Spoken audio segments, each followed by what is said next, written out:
So hey everyone, it's been just a little while now since the Babylon 5 reboot announcement came out, and obviously I shared with you my excitement about it.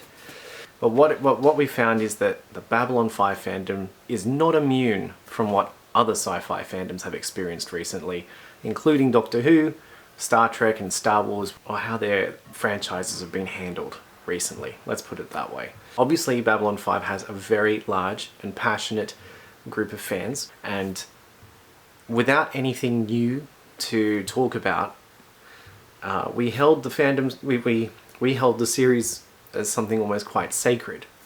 You know, it was a 5-year arc with all the spin-offs and stuff, but the 5-year arc itself was so well done that it's almost hard to think that you could add to it or replace, let alone reboot it. And so now that that's come up, oh wow, have we seen a lot of discussion. And I know even before the reboot announcement, people were always wondering, you know, would you be up for a reboot?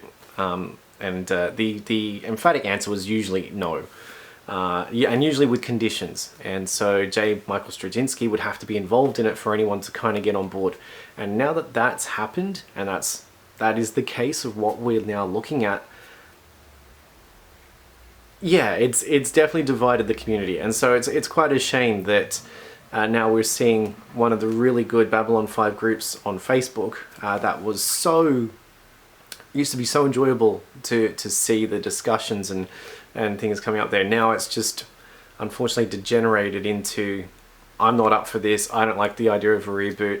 And then on the flip side of that, you know, you have the what if storylines, the oh, wouldn't it be good to have this actor playing this character and stuff like that. So that's now where we're at. JMS himself has removed himself from the group so that he doesn't get bombarded with story ideas. And this is a stance that he's held for years, even on Twitter. Don't give him story ideas because he can't use them, or if he was planning to use it, he doesn't then want to have to battle later on to say that he's stolen your idea, that sort of thing. I mean, it's a pretty simple concept, but still people throw ideas his way, you know, and he can obviously, you know, he's handled it before. But anyway, so that's the brief summary of what's happened over the last couple of weeks. But what do we actually know about the new series? So, it's been signed off, obviously, by Warner Brothers. It's going to be on their CW network, which doesn't mean much to us internationally, but apparently that means something if you're in America. And obviously that's got people a bit concerned as well.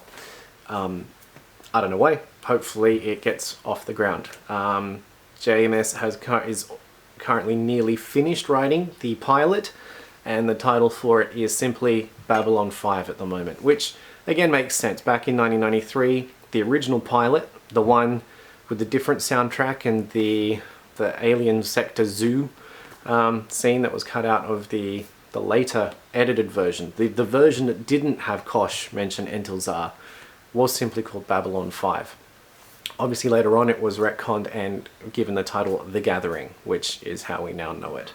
But yeah, so that original version was just Babylon 5. And yeah, so we don't have a title yet. But he's almost finished writing it, which is exciting in itself. JMS has said it will not follow the original storyline that he envisaged back in pre-1993, which would have followed the story of Babylon Prime. This would have seen Babylon 5 destroyed. They would have taken Babylon 4 through time, and yeah, the story would have revolved around Babylon 4, basically. So he's not going to use that. His reasoning being that people already know that basic story arc because it's being published. And where would the surprise in that be? We're also not getting Babylon 5 rehashed, so a lot of the discussions online are what would happen with replacing this particular episode. And I mean, we're not going to get an episode by episode rehash, although I do hope, slightly hopeful, that if this series is successful, we'll see a revisit back to the old series that could give it some love. They've already remastered it for streaming services. Maybe we'll see an HD upgrade re-release of the original series at some point. I also hope that the merchandise will get another hit, that Eagle Moss will finally be able to make Babylon 5 ships, and there goes my bank account.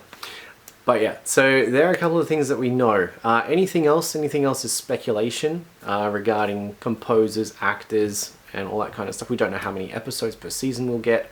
I don't know if that will be defined by knowing that CW is running it, but I don't know if we're going to get a 10 episode season like a lot of shows are getting now, or are we going to get more like the old stuff, like 20 episodes per season? And then will we be cutting out the fillers? We know that prior to this announcement, JMS was looking for the 3D model assets from anyone who had them, the originals, and they were accumulated and they were sent off to a group so that they could study what the original ship designs look like. So you could bet they know what Babylon 5 looks like, they know what an Omega class destroyer will look like, you know, those sorts of things. But obviously there'll probably be a 2021 spin on the look of the ships. Now, I'm going to be in the camp that says that the look of the originals was pretty much there already, and I doubt it needs updating. It just needs up-resing. So hopefully they don't change the look of the station too much. Hopefully the changes are a little less drastic compared to, say, how the Battlestar Galactica reboot Galactica looked very different to the original one. But, you know, we'll go with whatever they do. There's certainly room to improve, to increase the detail, I think, on these ships. Make the white stars look a little different, assuming they're going to be in the show. And I think there's probably going to be some key points from the original Babylon 5 arc that will make its way across. Possibly where we could see some differences is that some of the other threads that didn't get picked up could be made more prominent. There was a lot of references to the Home Guard in seasons 1 and 2 that wasn't picked up. There was the Bureau 13, I think it was. Those arcs didn't go anywhere. There was the whole Ironheart storyline that had to be changed once Talia left. You know, I think there are possibilities for different threads to be picked up that could still surprise us. I certainly think that there might be some character gender swaps, and I'll be, you know, if it's done well, it's not going to matter. Will they do the Delenn being a male and then doing a gender swap? That was her original idea. It's up for grabs. It's certainly something that could be looked at. Will Lieutenant Takashima be in it? Was it Lieutenant Commander?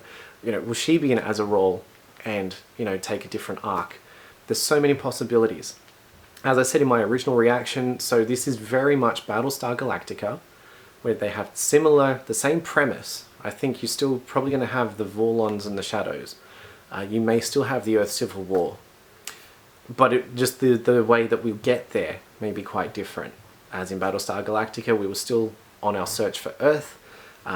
Pegasus still appeared as one of the key points from the original series. The Cylons were still the enemy. So I think, you know, you have those basic elements. It could go the way of my other comparison with the Evangelion reboot, where it starts off very much familiar and very similar, and then our ending is completely different. So who knows? I'm still excited for it. Our great maker, JMS, is behind it, and he has 30 years more experience, or 25 years more experience, since the end of Babylon 5 to now with his storytelling techniques. And I mean, I need to get into some of his other works. I haven't watched Sense8, which I've heard is quite good. And obviously he's done some brilliant comics, and he's gone into all different media since Babylon 5.